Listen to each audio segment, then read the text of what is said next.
बिस्मिल्लाहिर्रहमानिर्रहीम। अस्सलाम वालेकुम dear students, fellows and colleagues. जी कैसे हैं? अच्छा, आज मैंने पहले तो आपसे एक छोटा सा शिकवा करना है। जी कर लूँ क्या? बात असल में ये है कि मेरा ये लेक्चर रिकॉर्ड करने का मकसद ये है कि स्टूडेंट्स जो हैं उनको इनसे फ़ायदा हो और वो लेक्चरशिप की तैयारी कर लें। जबकि मैंने कुछ स्टूडेंट्स को देखा है, ऑब्ज़र्व करने से पता चला है कि वो लेक्चर्स जो हैं पेंडिंग पे डालते जा रहे हैं, उनको डाउनलोड करके छोड़ देते हैं। तो मुझे अंदाज़ा नहीं हो पा रहा कि आप लोग दिलचस्पी से सुन रहे हैं या नहीं सुन रहे। अगर आप इन लेक्चर्स को ऑनलाइन सुनेंगे तो मुझे आपकी दिलचस्पी का अंदाज़ा हो जाएगा और मुझे रिपोर्ट मिलती रहेगी कि आप लोग दिलचस्पी से सुन रहे हैं, तो मैं लेक्चर उसी लिहाज से रिकॉर्ड करता रहूँगा। तो चलते हैं हम आज के टॉपिक की तरफ। आज का टॉपिक जो है वो बहुत अहम है, introduction to linguistics, lecture number 1। Linguistics के हवाले से बहुत से स्टूडेंट्स ने बात की कि हमने लिंग्विस्टिक सीखनी है, हमारे लिए मुश्किल है। तो इसमें एमसीक्यूज भी बहुत ज़्यादा पूछे जाते हैं और इंटरव्यू में भी बहुत से सवाल पूछे जाते हैं। तो इंशाल्लाह अगले चंद लेक्चर्स के अंदर लिंग्विस्टिक का मैं बेसिक से लेके to the high level, advance level तक जो है मैं इसको एक्सप्लेन करूंगा। इंशाल्लाह आपके एमसीक्यूज और इंटरव्यू की भी अच्छे से तैयारी हो जाएगी, लेकिन बात यह कि आपने लेक्चर्स को अच्छे तरीके से सुनना है। तो चलते हैं अपनी फर्स्ट स्लाइड की तरफ।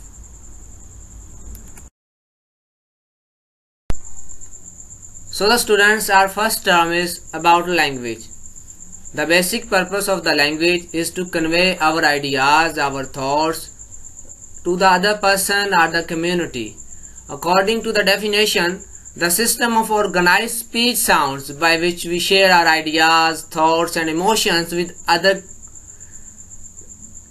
social members or the community members. Here are some important characteristics of human language.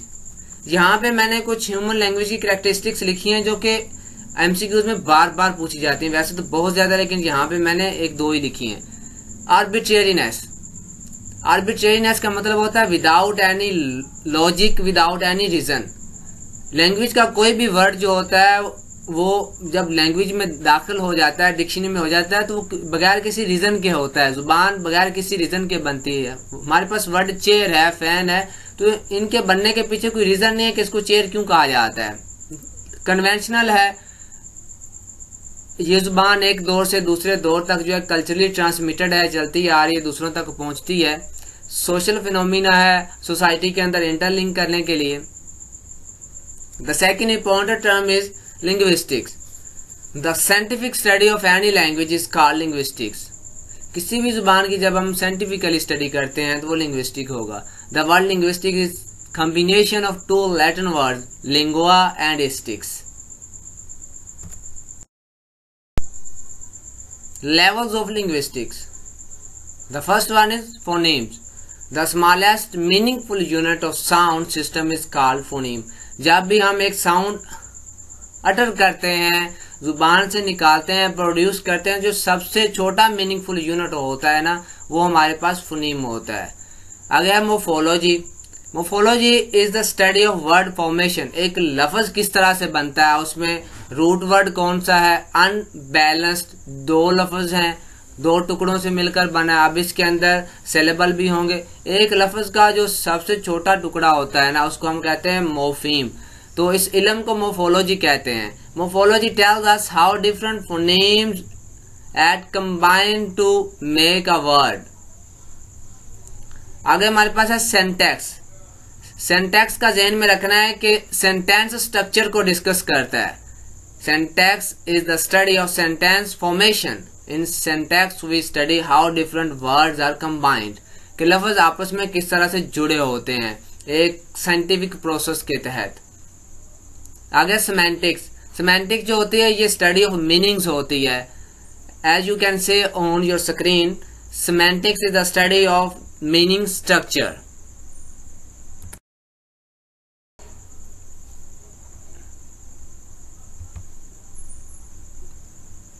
Now here is phonetics. Phonetics basically study of the speech sounds. It is a technically based subject concerned with measuring sound, recording frequencies and studying the physiology of speech. जब हम कोई भी word बोलते हैं तो वो किस तरीके से अटर किया जाता है, हमारे कौन कौन से ऑर्गन्स उसमें हिस्सा लेते हैं, वो सब जो है फोनेटिक्स में आता है। फोनेटिक्स की 3 ब्रांचेस कह सकते हैं, 3 उसकी डायमेंशंस होती हैं। तो फर्स्टली जो है वो होती है अकोस्टिक फोनेटिक।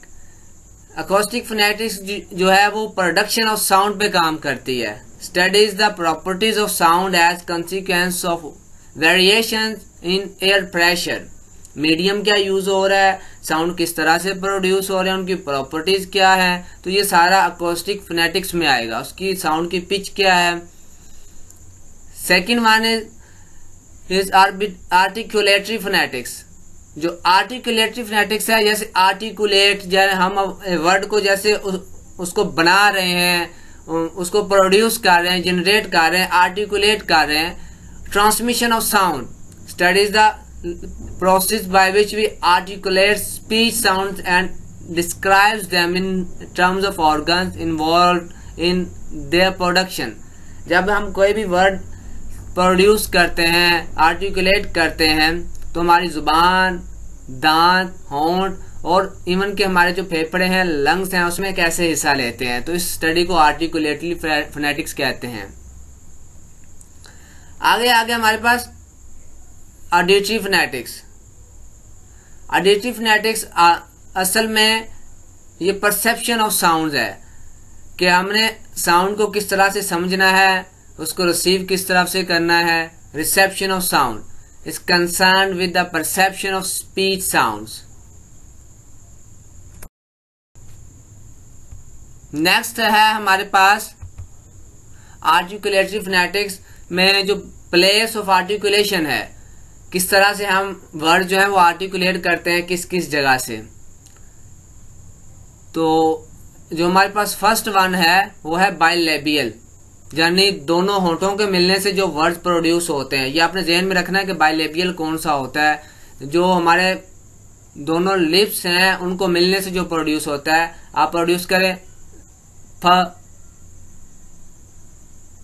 आगे ब, तो दोनों होंठ हमारे मिल रहे हैं ये साउंड प्रोड्यूस करते हुए। नेक्स्ट है हमारे पास लैबियोडेंटल। लैबियो, अब इसके अंदर हमारे होंठ का भी जिक्र आ गया और साथ दांत का भी आ गया। फ, जब हम फ एंड व को प्रोनाउंस करते हैं तो bottom lip touching the upper teeth, ये आपने गौर किया होगा। फ, तो नीचे वाला जो होंठ है ना हमारा, वो अपर टीथ को टच कर रहा होता है। तो एग्जांपल आपने जहन में रखनी है। आगे dental, tongue touching the upper teeth. Next है हमारे पास एल्वियोलर, ठ, ड, tongue touching the alveolar ridge behind the upper teeth. जब हमारा जो अपर टीथ है ना, उसके ऊपर जो जगह होती है उसको हम कहते हैं एल्वियोलर रिज। ठीक है, तो एल्वियोलर रिज के ऊपर जो जगह है ना उसको वो टच करता है। Tongue touching the alveolar ridge behind the upper teeth. Upper teeth के ऊपर जो जगह है ना, ठीक है, जो थोड़ी सी हार्ड है, उसको एल्वियोलर रिज कहा जाता है। पोस्ट एल्वियोलर, उससे भी आगे। Tongue curl behind the alveolar ridge, जैसे र, जो जुबान है दरम्यान में थोड़ी सी कर्ल हो जाती है, थोड़ी सी बेंड हो जाती है, जैसे रोल होती है ना, तो ऊपर जाके टच करती है एल्वियोलर रिज की ऊपर वाली जानिब।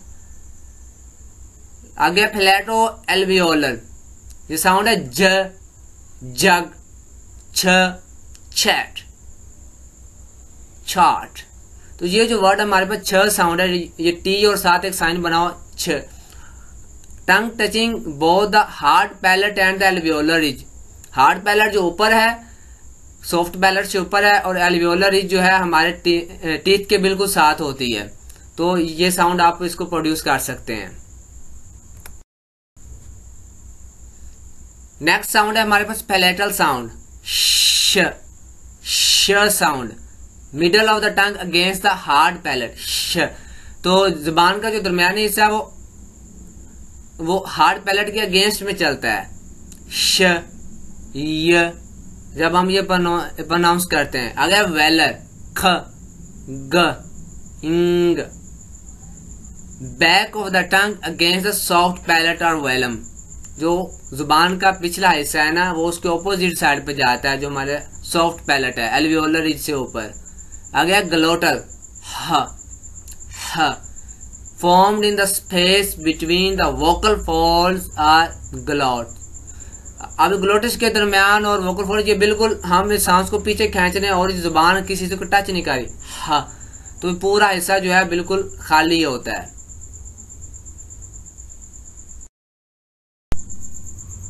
जी तो स्टूडेंट्स, कैसा लगा फर्स्ट लेक्चर लिंग्विस्टिक का? उम्मीद है कि बहुत कुछ सीखने को मिला होगा। तो नेक्स्ट लेक्चर के अंदर हम मैनर्स ऑफ आर्टिकुलेशन डिस्कस करेंगे और उसके साथ और भी बहुत कुछ सीखने को मिलेगा। मिलते हैं अगले लेक्चर में। अल्लाह हाफिज।